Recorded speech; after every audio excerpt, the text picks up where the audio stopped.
बच्चों, इसके पहले मैंने आपको ज्योग्राफी में लेसन 7 पढ़ाया था। आज मैं lesson 7 life line of national economy को आपको एक्सप्लेन करूँगी। आप ध्यानपूर्वक देखिए। We use different materials and services in our daily life. Some of these are available in our immediate surrounding, while other requirements are met by the bringing things from other place. Goods and services do not move from supply locals to demand local on their own.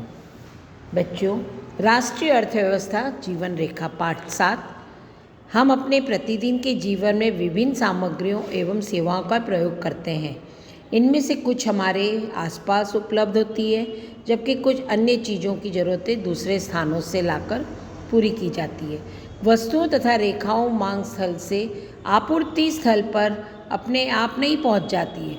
वस्तुओं और सेवाओं की आपूर्ति स्थानों से मांग स्थानों तक ले जाने हेतु हमें परिवहन की आवश्यकता होती है।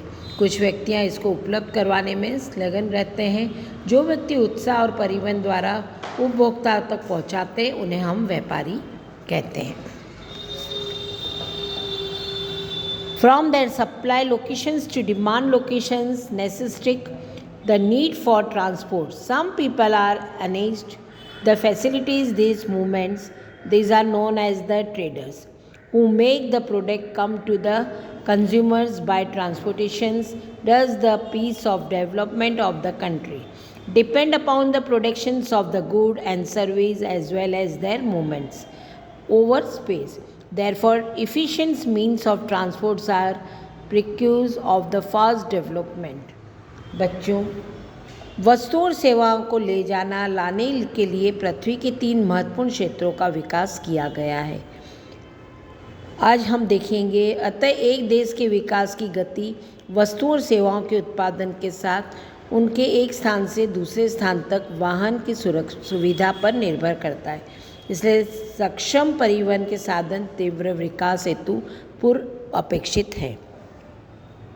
Movement of this good and service can be over 3 importance dominates of our earth. Example land, water and air. Beside on these, transport can also be classified into land, water and air transport. The help of the equality development communication systems, therefore transport, communications and trade are the complementary of to each other. बच्चों, वस्तुओं और सेवाओं को लाना ले जाना पृथ्वी के 3 महत्वपूर्ण क्षेत्रों पर किया जाता है: स्थल, जल तथा वायु। इन्हीं के आधार पर परिवहन को स्थल, जल व वायु परिवहन में वर्गीकृत किया जा सकता है। में विस्तृत वृद्धि हुई है या सक्षम या तीव्र गति वाले परिवहन से आज संसार में बड़े गांव में परिवर्तन हो गया है। परिवहन का ये विकास संचार साधनों के विकास की सहायता से ही संभव हो सका है। इसलिए परिवहन, संचार व व्यापार एक दूसरे के क्या है, पूरक है। आज हम देखते हैं कि परिवहन साधन स्थल, जल और वायु। सड़क स्थल के लिए सड़क परिवहन, रेल परिवहन और पाइपलाइन। दूसरा है जल, आंतरिक जल और समुद्री परिवहन। तीसरा है वायु, घरेलू विमान सेवा और अंतर्राष्ट्रीय विमान सेवा। घरेलू विमान सेवा में आता है सार्वजनिक प्राधिकरण और निजी विमान सेवा। बच्चों, there are the 3 types of main transport. First is the land, second water and air. The land water is also divided into 3 parts: roadways, railways and pipelines. And water are also divided into 2 parts: inland and overseas. And air are divided into 2 parts: domestic airways and international airways. In domestic airways there are 2 public undertaking or private airlines. These are the important means of transport. Now first we see the roadways transport. India has one of the largest road network in the world, aggregating of about 56 lakh kilometer in India. Roadways have processed railway. They still have edged over the railway in view of the ease with the which they can be built and going fast to maintain. The growing importance of road transport vis-a-vis rail transport is rooted in the following reasons. Construction cost of the road is much lower than the railway lines. बच्चों, आज हम अब सबसे पहले परिवहन के बारे में जानेंगे। परिवहन में सबसे पहला स्थल परिवहन है। भारत में विश्व के सर्वाधिक सड़क जाल वाले देशों में से एक है। यह सड़क जाल लगभग 56 लाख किलोमीटर है। भारत में सड़क परिवहन रेल परिवहन से पहले आरंभ हुआ है, निर्माण किया गया है। व्यवस्था में सड़क और परिवहन रेल परिवर्तन की अपेक्षा अधिक सुविधाजनक है। रेल पाइपलाइन में परिवहन की अपेक्षा अधिक सुविधाजनक है। रेल परिवहन की अपेक्षा सड़क परिवहन को बढ़ती महत्ता निम्न कारणों से भी है। रेलवे लाइन की अपेक्षा सड़कों का निर्माण लागत बहुत कम होता है। अपेक्षाकृत उबड़ खाबड़ व वंचित भूभागों पर सड़कें बनाई जा सकती है। अधिक ढाल प्रवणता व पहाड़ी क्षेत्रों में भी सड़कें निर्मित की जा सकती है। अपेक्षाकृत कम व्यक्तियों, कम दूरी व कम वस्तुओं के परिवहन से सड़क मितव्यय है। ये घर घर सेवाएं उपलब्ध करवाता है तथा सामान चढ़ाने व उतारने को भी लागत भी अपेक्षाकृत कम है। सड़क परिवहन अन्य परिवहन साधनों के उपयोग से एक कड़ी रूप में कार्य करता है, जिससे सड़कें रेलवे स्टेशन, वायु, समुद्री पत्तनों को जोड़ती है। भारत में सड़कों की सक्षमता के आधार पर इन्हें निम्न 6 वर्गों में हमने विभाजित किया गया है, तो हम इसको देखेंगे। First, golden quadrilateral of super highway.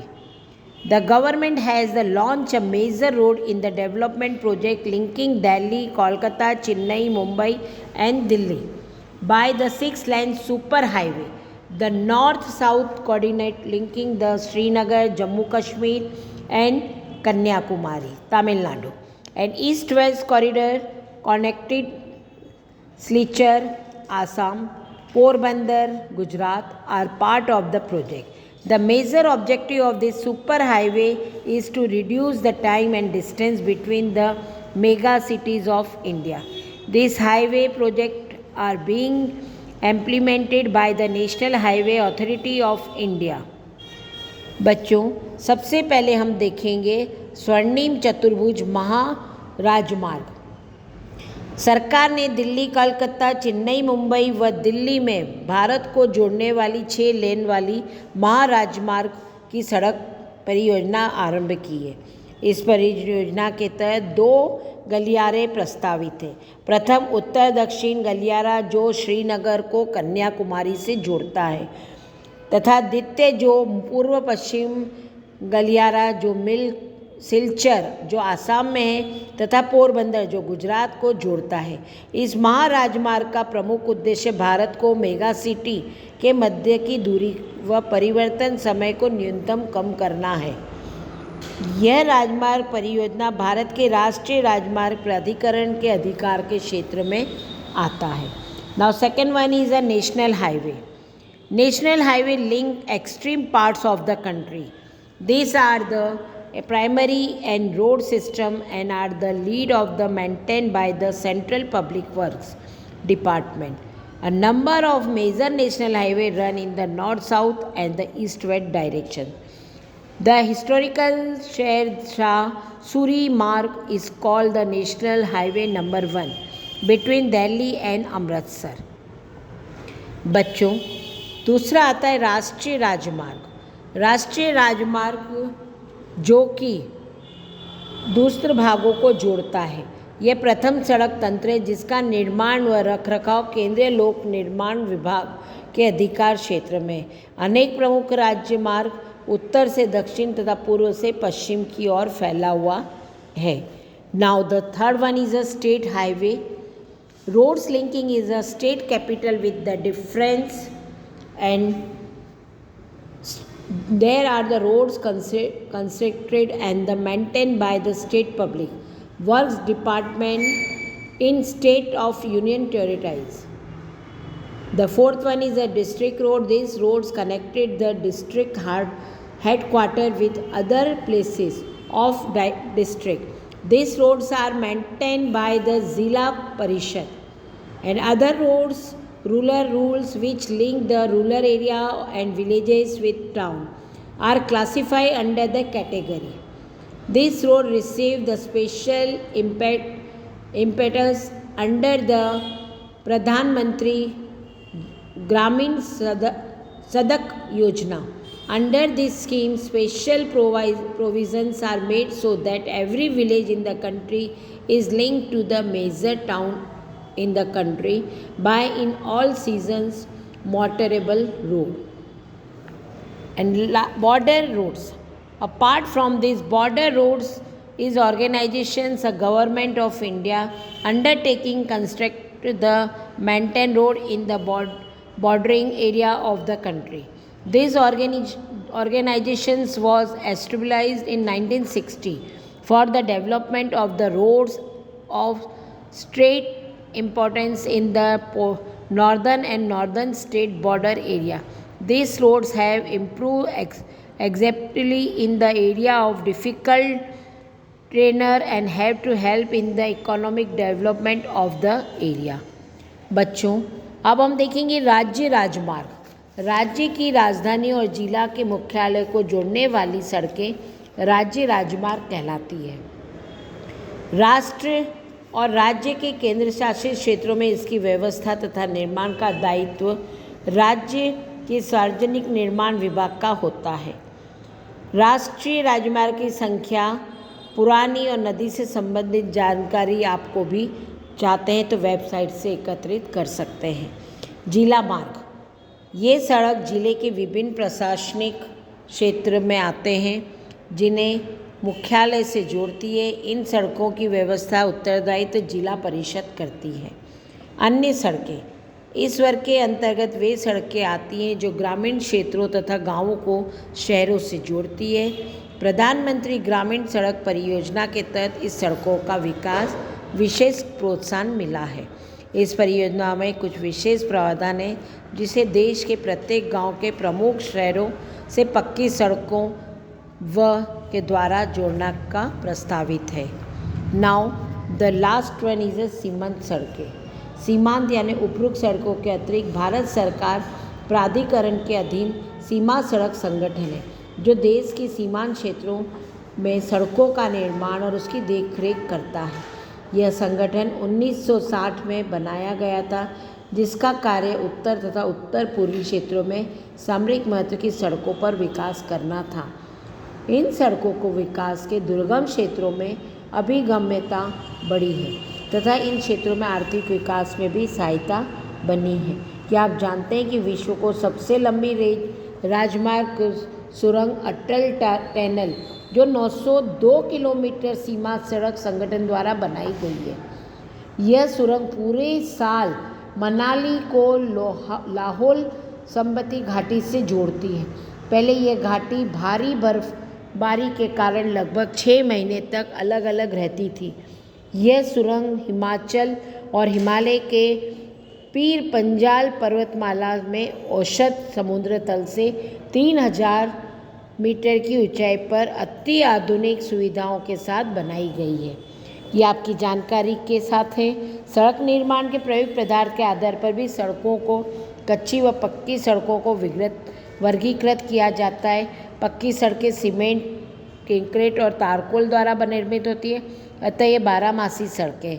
कच्ची सड़कें वर्षा ऋतु में अनुपयोगी हो जाती है। Now second one is railway lines. The railway lines are the principal mode of the transportations for the freight and the passengers in India. Railway also make the possible for the people to conduct multifarious activities like business, sightseeing, pilgrimaging, along with the transportations of goods over longer distance. Apart from an important means of transport, the Indian Railway have been a great integrating force of more than 150 years.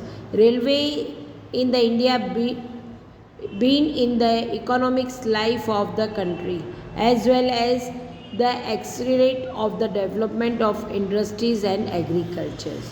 बच्चों, Indian railway is the largest public sector undertaking in the country. The first steam off from Mumbai to Thane in 1853, covering a distance 34 kilometre. बच्चों, rail परिवहन भारत में rail परिवहन वस्तुओं और यात्रियों के परिवहन के प्रमुख साधन हैं. रेल के लिए एक प्रमुख परिवहन के साधन के अतिरिक्त पिछले 150 वर्षों से अधिक इस साधन के में समय से भारतीय रेल एक महत्वपूर्ण समन्वयक के रूप में भी जानी जाती है. भारतीय रेलवे की अर्थव्यवस्था उद्योगों व कृषि के तीव्र गति से विकास के लिए उत्तरदायी है. भारतीय रेल परिवहन देश के सर्वाधिक बड़ा सार्वजनिक क्षेत्र का प्राधिकरण है. देश की पहली रेलगाड़ी 1853 में मुंबई से थाने के मध्य चलाई गई थी, जो 34 किलोमीटर की दूरी तय करती थी. भारतीय रेल परिवहन को 16 रेल प्रखंडों में पुनः संकलित किया गया है. देश में रेल परिवहन के वितरण को प्रभावित करने वाले कारकों में अप्राकृतिक, आर्थिक व प्रशासकीय कारक प्रमुख हैं.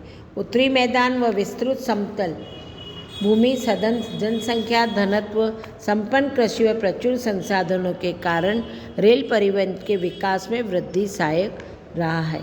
अब हम पढ़ेंगे pipeline. Pipeline transport network is a new arrival on the transportation map of India. In the past, these were used to transport water to cities and industries. Now these are the used for transporting crude oil, petroleum product and the natural gas. From oil and natural gas filled to the refineries, fertilizers factories and the big thermal power plants. Solids can also be transported throughout the pipeline when converted into slurry. These far inland locations of refineries like Barauni, Mathura, Panipat and gas-based fertilizer plants could be throughout only because for pipeline. बच्चों, pipeline Bharat के परिवहन मानचित्र के पर pipeline एक नया परिवहन का साधन है. पहले पाइपलाइन का उपयोग शहरों व उद्योगों में पानी पहुंचाने हेतु होता था. आज इसका प्रयोग कच्चा तेल, पेट्रोल उत्पाद तथा तेल से प्राप्त प्राकृतिक तथा गैस क्षेत्र से उपलब्ध गैस संशोधन शालाओं, उर्वरक कारखानों व बड़े ताप विद्युत गृहों तक पहुंचाने में किया जाता है. ठोस पदार्थों का तरल अवस्था में परिवर्तन कर पाइपलाइनों द्वारा ले जाया जाता है. सुदूर आंतरिक भागों में स्थिर शोधनशालाएं जैसे बरौनी, मथुरा, पानीपत तथा गैस पर आधारित उर्वरक कारखानों की स्थापना पाइपलाइनों के जाल के कारण ही संभव हो पाई है. पाइपलाइन बिछाने की प्रारंभिक लागत अधिक है, लेकिन इसको चलाने की लागत न्यूनतम है. वाहनतरण देरी व हानियाँ इसमें लगभग नहीं के बराबरी होती है. The first one is that there are three important network of pipeline transportation in the country. The first one is from oil field in Upper Assam to Kanpur, Uttar Pradesh, via Guwahati, Barauni and Allahabad. It has the branches from Barauni to Haldia, via Rajbandh to Morigram and the Guwahati to Siliguri. And second one is from Salia in Gujarat to Jalandhar in the Punjab, via Veragram, Mathura, Delhi, Sonipat. It has branches to connected Koili near Vadodara, Gujarat, Chasku and other places. Gas pipeline from Hazaria in Gujarat connected Jagdishpur in Uttar Pradesh via Vijaypur in Madhya Pradesh. It has branches to Kota in Rajasthan, Shahjahanpur, Babrala and the other places in Uttar Pradesh.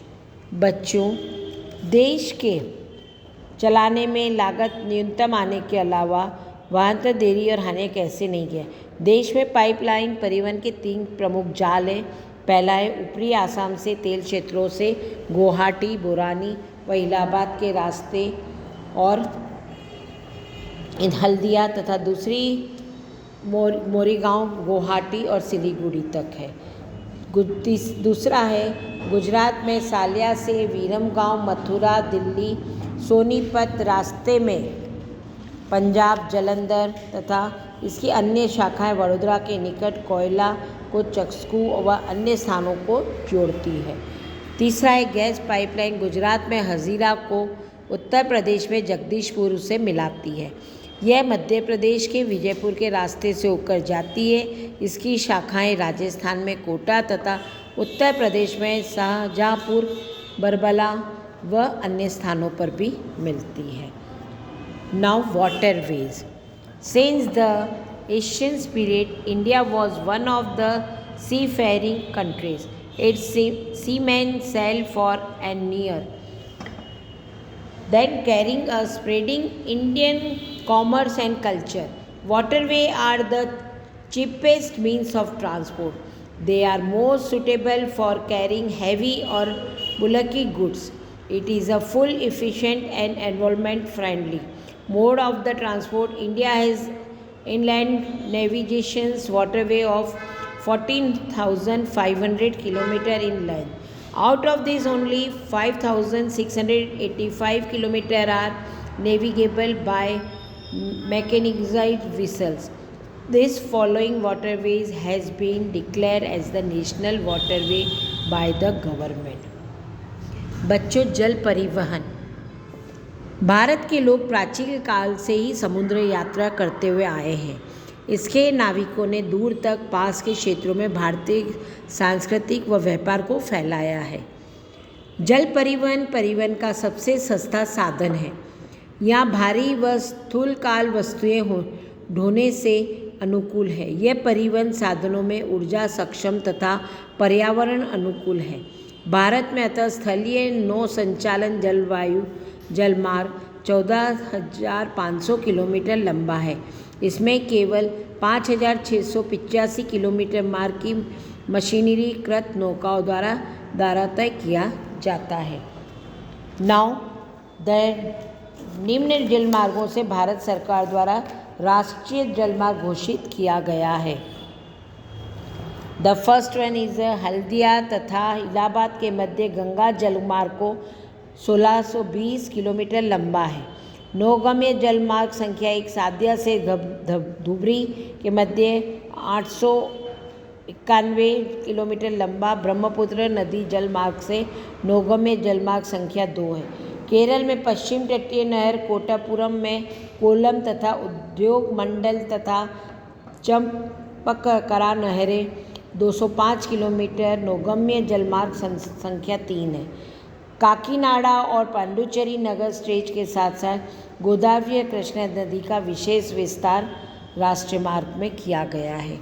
Matai नदी महानदी के delta channel Brahmani नदी और पूर्वी तटीय नहर के साथ ब्रह्माणी नदी का विशेष विस्तार राष्ट्रीय जलमार्ग के द्वारा किया गया है।